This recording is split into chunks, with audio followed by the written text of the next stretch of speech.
Hi, this is James from Tabletop Gaming Guild, and today we're going to take a look at Tiny Epic Galaxies Beyond the Black. Beyond the Black is an expansion for Tiny Epic Galaxies. It's a 1 to 5 player game designed by Scott Alms and published by Gameling Games. This expansion gives you pilots. You get to be able to customize your ships and have special pilots with special abilities to help you become the most powerful empire in the game. But not only that, you can also explore deep space in this game and get different bonuses from doing that. But not only that, you have a new badge objective in the game that helps you get additional points past your 21 when the game ends. There's also more planets in this, and there's more of the secret objectives. Let's go ahead down the table. I'm going to show you what this comes with, and then we're going to come back and I'm going to give you my final thoughts.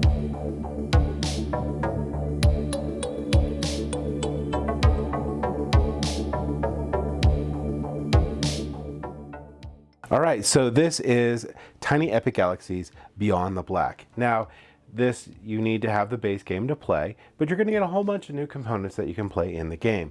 You're going to get new player sheets that you're going to put along with the player boards. Everyone's going to get one of these.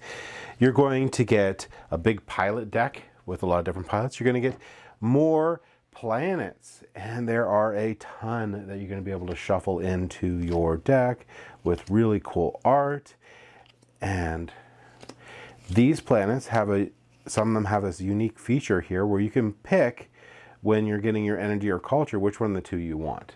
So this is pretty nice. So if I pull to gain energy, this planet will give me energy. If I pull to gain culture, this planet will give me culture, which is really cool.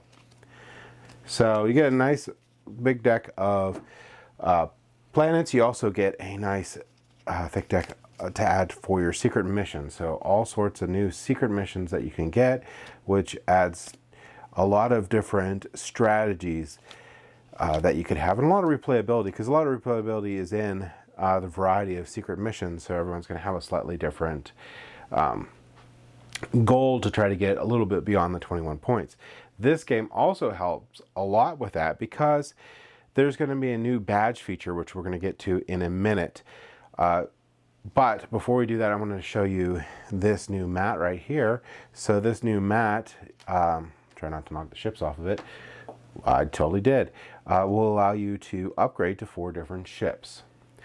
This mat here, I'll just take the ships off here for a second, allows you to gain these ships by hiring pilots. So how do you do that? Well, a couple different things. If you want any of these types of ships, you have to spend 2 of the same matching resources that these require. So this one's going to require these 2 matching resources. This is going to require these 2 matching moves.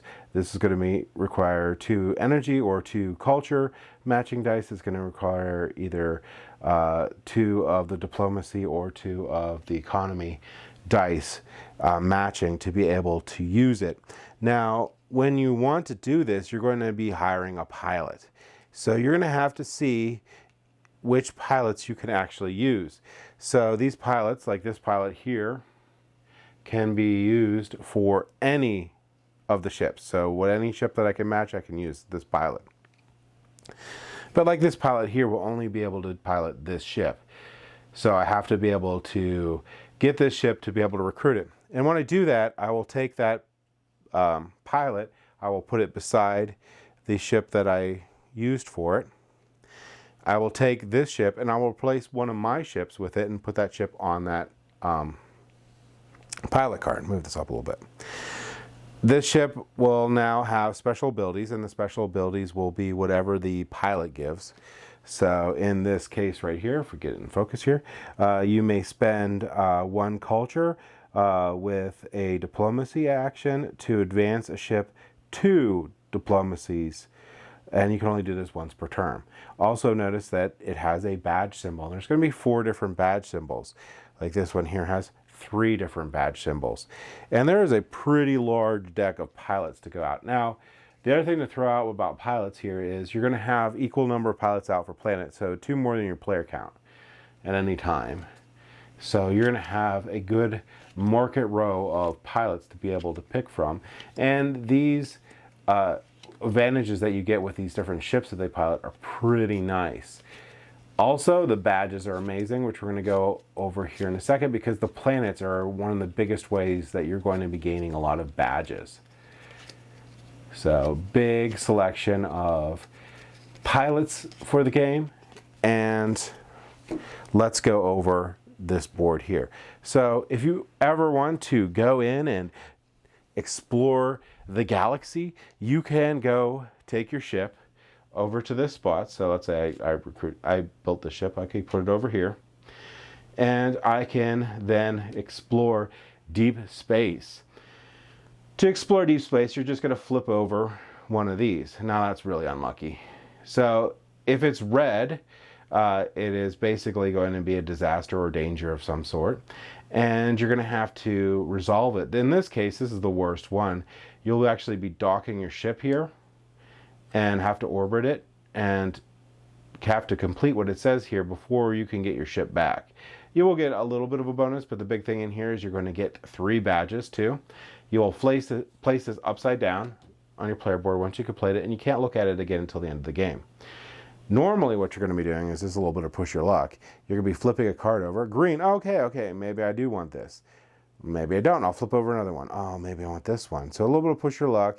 You can keep on going up to 3. Once you have 3, you're done. And but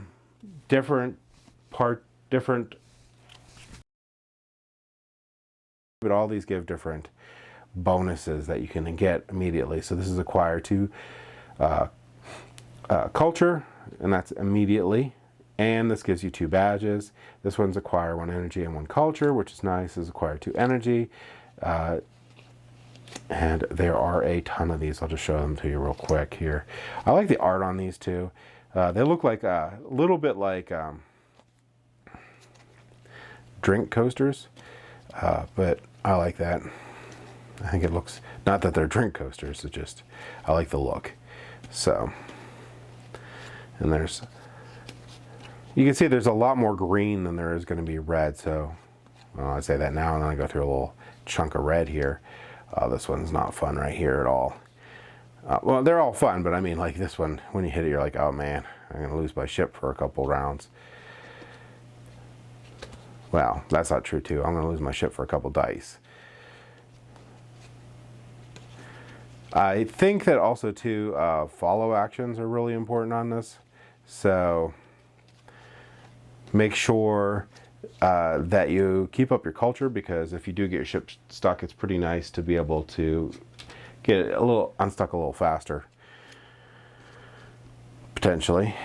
The other thing of note to say about this deep space region is if you have your ship here, you can gain culture, like it shows there. So having your ship here is not necessarily a complete detriment to have it set there and then have to move it. You could still gain your resources if you do collect resources.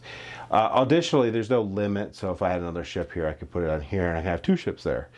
There's no limit of only having 1 ship in that location. The last thing I wanted to point out that you get with this expansion that I think is a must-have in the base game is this point tracker on here. Instead of having to call out your points every time, you can just move your little token forward every time you gain points throughout the game. Once you get to 21, of course, the game end will be triggered, and this is just like a must-have for the base game. I think if you get this expansion, you should always play with this board. All right, finally we need to talk about badges. Why badges are cool. So badges are another way that you could get points at the end of the game. And let's see, this shows all 4. I'm going to show you these 2. So there's 4 different badges you can get. What you're going to do is there's up to 8 points that you can get, or so if you have the most of any type of badge, you're going to get 2. If you have the next most, you're going to get 1 point. So you could get up to 8 points if you have the most in everything. But either way, if you're the second most, you can get some points too. So this is a lot of points at the end of the game, especially if you meet your secret objective. That could propel you a little bit farther. Now I will mention that if you do get over 30 points, you should be able to, oh no, I'm sorry. you'll just flip this to the plus side. So it should be down from the bottom side here with nothing on it. And then if you get over 21, you'll rewrap it around the board and it'll be plus. Over 30, I mean. Which doesn't normally happen. Okay, so that's what you get with Tiny Epic Galaxies Beyond the Black. Let's go ahead back up the table here and I'll give you my final thoughts on this game. All right, so Tiny Epic Galaxies Beyond the Black is an amazing expansion. I really, really love this. I personally feel that it is like an essential expansion to Tiny Epic Galaxies. When you've played Tiny Epic Galaxies multiple times and you're like, okay, I need a little bit more. This is one of the few expansions that gives that little bit more, but that little bit more is needed. This little bit more gives you tons of more replayability with Tiny Epic Galaxies. Tiny Epic Galaxies technically has a ton of replayability, but eventually it feels a little samey. This, with all the different powers that you get from the pilots and all the different really cool interactions you get from exploring deep space, adds a lot more interesting things that you do to the game, not just in just basic replayability, but cool strategies and new strategies that you can take throughout the game and cool things that you have. Like everything else is basically shared. I know it's a market row, so it's technically shared, but you will gain new abilities that you just have from picking up those pilots. So you will have like cool asymmetric sort of empire, which I really, really like. The scoreboard on there, no matter whether you play with this expansion or not, you should always put that in the base game because that is just so nice. So visually, everyone can see what everyone's score is, and they don't have to ask like, how many points do you have? I forgot. They could just look at that board and see immediately how many points everyone has, and it's just so nice. Component quality is amazing, just like any other Tiny Epic game component quality. And if you like Tiny Epic Galaxies, this is pretty much a no-brainer expansion to pick up. So that's my thoughts on Tiny Epic Galaxies Beyond the Black expansion for Tiny Epic Galaxies. Thank you for watching.